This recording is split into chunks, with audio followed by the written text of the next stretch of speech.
everyone. In this lesson we are going to learn about different cadences in music.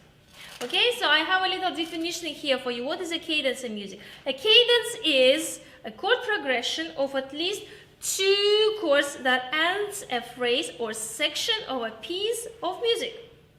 The easiest way to understand cadence in music is to think of the punctuation you find at pauses and breaks in spoken. So let me play you this example here. Listen, I have chord 1 going to 4 and then chord 5, 1. This kind of cadence is called a perfect cadence, when you have chord 5 going to 1. Sometimes it could be dominant 7, it could be 5, 7. So instead of having like just chord 5, you could have 7s going to 1. So remember, perfect cadence when you have 5 or 5, 7 going to 1. Okay, next cadence is called the plagal cadence, or sometimes they call it amen cadence. So let me play this example here. Chord 1, 4, 1, and 4 going to 1. Again, here it's usually chord 4, but sometimes it could be chord 2 or 2 7s, again, to make it a little bit different, a little bit more interesting here.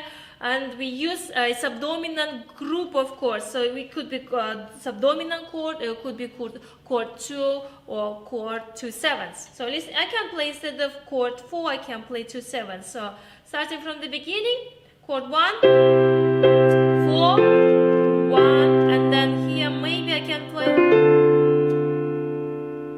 2 7s going to, but it sounds really, really nice. Next cadence is called imperfect cadence. Let me play this example. Imperfect cadence. Chord 1, and then 4, 1, 5. So in imperfect cadence, why is it called imperfect? Because we are not going back to 1. It finishes somewhere there on chord 5. Again, let me play it. And again, instead of chord 5, I can use dominant 7s. I can use 5, 7. Now let me play it. So 1, 4, 1, and maybe dominant 7s could be. And the last cadence is called interrupted cadence. Interrupted cadence ends on an unexpected chord. So the music literally does sound like it has been interrupted. Listen to this example. So one chord, and this example is in A major. So chord 1, chord 4, and then 5 and 6. Listen to it again. You start in A major, in major, but in the end finishing on minor on chord 6. 5, 6.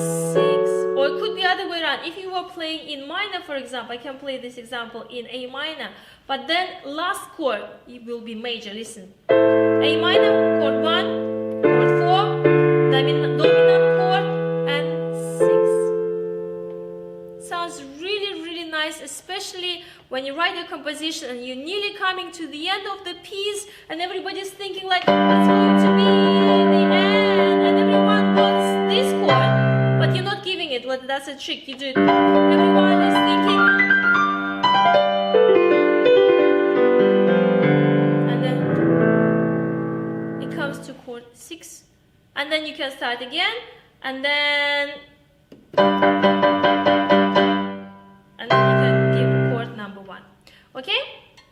So, in the end of this video, I put for you some different musical examples, so then you can test yourself and see if you can find these cadences in different pieces of music. Finding is one thing. It's actually an interesting thing about finding. Usually students, when they see whole composition there, and the question, especially an example, it says, what kind of cadence is here? They get really confused because they can't really find that cadence. Where is the cadence? Here, there? Who knows? So how to find the cadence? Let me show you this example here. I have Ode to Joy by Beethoven, very famous piece of music. Okay, listen to this. We all know this song, yes? This is end of phrase and this is a cadence. So how do I know this is end of phrase? Okay, logically it comes anywhere like da, da, da, finish, like a pause there. Plus to it, You can find the cadence by counting the bars. So from the beginning, if I count here, bar number 1, 2, bar number 3, 4. Usually, melody or a phrase finishes on the 4th bar of the music. Yes, you start from the beginning, count from the beginning, 1, 2, 3, 4, end of the phrase. Next phrase.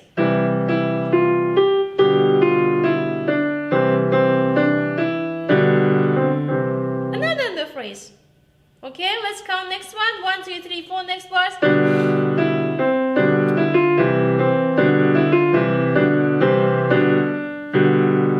Yes, another cadence and last one.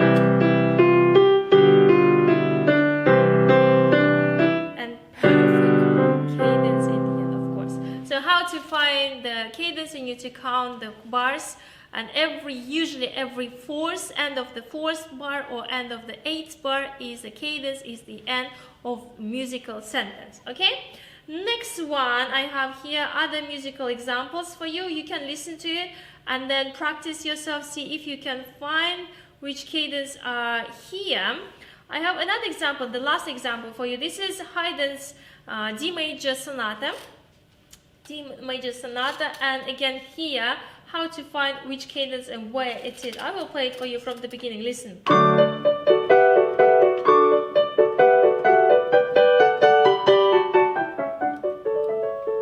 You see, this is like a little pause here, and cadence is here. Cadence here, what kind of cadence here? We are in D major. D major is our main key, but here what do I have in the 4th bar? So if I combine all these notes together, it's A major chord. What is A major chord for D major? Let me count from D. This is my tonic note, so 1, 2, 3, 4, 5. Chord 5. So I had chord 1 and 2, 5. 1, 2, 5. What is that cadence? 1, 2, 5 is imperfect cadence. Okay? Let me play you next 4 bars.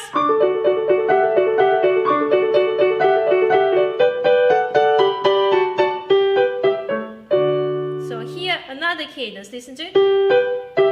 Dominant going to 1. This is here is a perfect cadence. And you can find lots of cadences like that. Don't think that the cadence is only in the end of the piece. It could be every end of the sentence is kind of cadences. There are actually more cadences than 4, but 4 is just like a general ones. Okay? So practice your cadences, play them on the keyboard, use them in your compositions. When you play your pieces, try to find different cadences there. Actually, I forgot to tell you one more thing here. Very important thing, and I think maybe you already saw it in different compositions. A very interesting chord is called the cadential 6/4 chord. Cadential 6/4. I don't know if you saw this before, yes or not. So I will play in C minor. Listen to this example. Chord 1, and then first inversion, and this is cadential 6/4. Which goes nicely, beautifully to dominant 7s and finishes in tonic. So what is cadential 6/4 chord? It's actually kind of a tonic chord, like in C minor. This is my tonic, right? But this tonic chord comes on the 5th note in the bass. Okay? So it's like a second inversion of tonic. But you don't play it like this. Usually they put it in the bass, they put the 5th note of the scale, 5th degree.